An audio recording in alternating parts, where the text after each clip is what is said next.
I have to admit that I grew up a naive boy. When I thought watching TV news was like learning tomorrow's history today. Newspapers would not print anything unless it was verified and 100% accurate. Of course, I also never doubted what my parents and teachers told me. And I believed my girlfriends when they said they loved me. As I grew older and wiser, I realized the price you have to pay for being too trusting. And not all conspiracy theories are totally without merit. However, until recently we've had two choices. Accept what we were told, or just pay no attention to everything. The internet started a revolution. You can search the web and find all kinds of crazy theories on everything. To most people, it is impossible to tell the right from the wrong, as everyone is calling everyone else's news fake. But if you ask me, I would rather drown in the flood of information than die from a thirst of knowledge. So if you have an open mind and open ears, I think we have a lot to talk about. To keep my story short and simple, I will work on one conspiracy at a time. And I think I should start with the most unbelievable conspiracy that sits atop the conspiracy chart. That being, Paul McCartney is dead.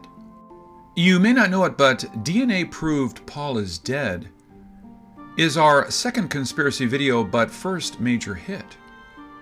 Although it gave up its #1 spot to our Can You Handle the Truth on JFK Assassination, which we completed just 2 days after it.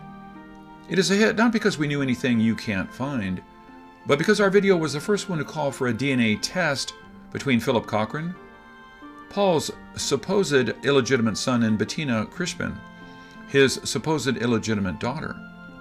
Most people wrote Bettina off when she had 2 negative results on blood tests with Paul. But we thought if the new Paul is not the real Paul, then not having a blood match may be the proof we needed to find the truth. And how easy you can take someone's voice as someone else's. In Jurassic Park, scary in the dark, I'm so scared that I'll be eaten. Then we found proof that how easy one can be fooled by a body double.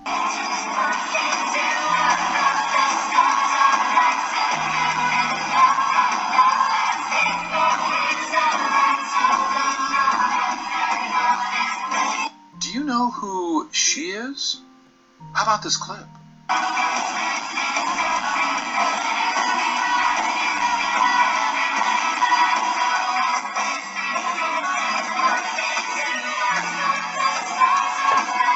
This was taken in a 2007 concert. Will you believe me if I tell you that you were actually looking at 2 different people? Now look at this clip. You can see a rare switch by her double caught on camera.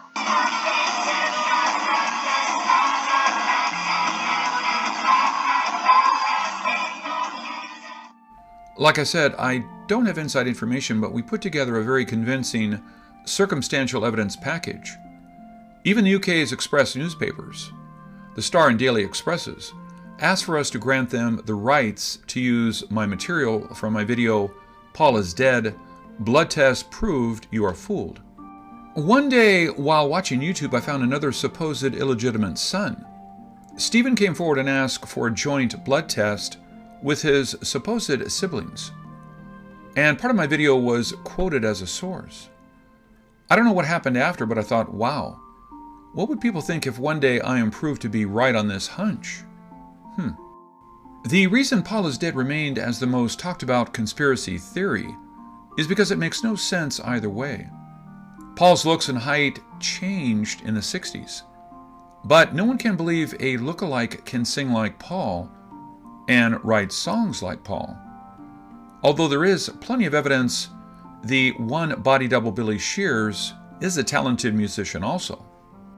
People discredited the Paul is Dead theory because they bet Jane Asher would not participate in the cover-up. But we can't ignore the fact that Paul broke up with Jane and married Linda. Most of the theories said the real Paul is dead. What if Paul did not die? but was caught in a situation that is worse than death. Say if he was in jail for a serious crime. That would have totally destroyed the Beatles. If the Paul is dead thing is just a complete fabrication, explain to me how a billionaire who donated regularly to charity would refuse to do a DNA test on his supposedly illegitimate children. He fought fiercely with Bettina till ordered by the courts to give samples, and refused to give a blood test on Philip, who resembled him big time, and he paid child support for both of them. There was no denying his affairs with their mothers. Doesn't he want to know? Why would he deny these fatherless children a chance to know who their father is? Unless he knows, there is no chance that he can be their father. Another factor deepening the mystery is the support from his family and friends. I saw a Mike McCartney interview, and Paul's brother gave an interesting answer when he was asked, "When did you last see Paul?" He said, "At his funeral." You can call that either a joke or a confession, but people can't understand how his family would protect an impersonator. But what if they have to, because Paul would be in more trouble if the truth is out? One theory out there floating around is that Paul and his female passenger died in a car accident. If that is true and Paul was under the influence, he could be charged with the girl's death. That can be worse than him just dying. Paul can't be held responsible for the accident if the whole world can see him alive and well.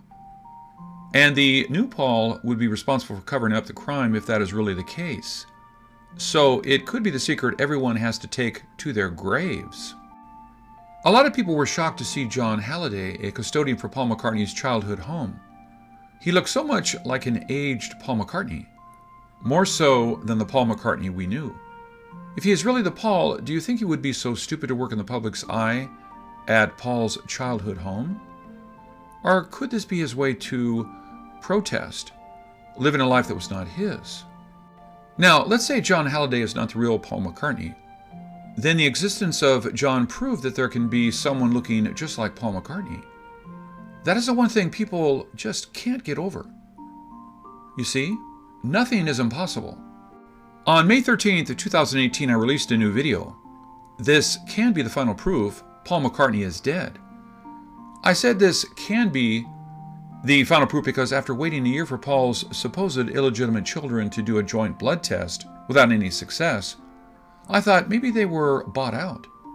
Or maybe they do have different fathers. But that does not mean all of them had nothing to do with Paul. So I realized that there is another way to find the truth. Do a DNA test and find out their lineage. For under $100, you can find out your paternal and maternal lineage. You can find your first through fifth cousins. You can really have a thorough look at your heritage. Michelle McCartney's mom is French. She would be out if her paternal line is not English. Bettina's mom is German. If she can't find English in her blood, then she is out. Some reports have said Billy Shear's the new Paul is Scottish. If any of his children show Scottish instead of English lineage, then the rumor is probably true. Of course, most of you do not care. The Paul we know makes great music.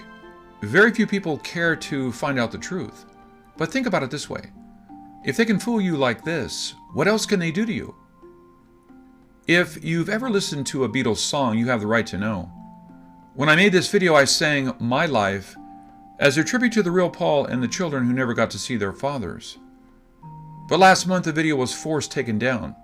Unlike most music copyright holders who demand revenue, this one requested YouTube to block it. Well, I asked them to kind of kill the song so viewers can still watch the first part of the video. I never said I know if Paul is dead, because I don't. I suspect something important was withheld from us, and I hope we can find out the truth. This is Ken Peters. Thank you for watching. Ooh, ah, ooh.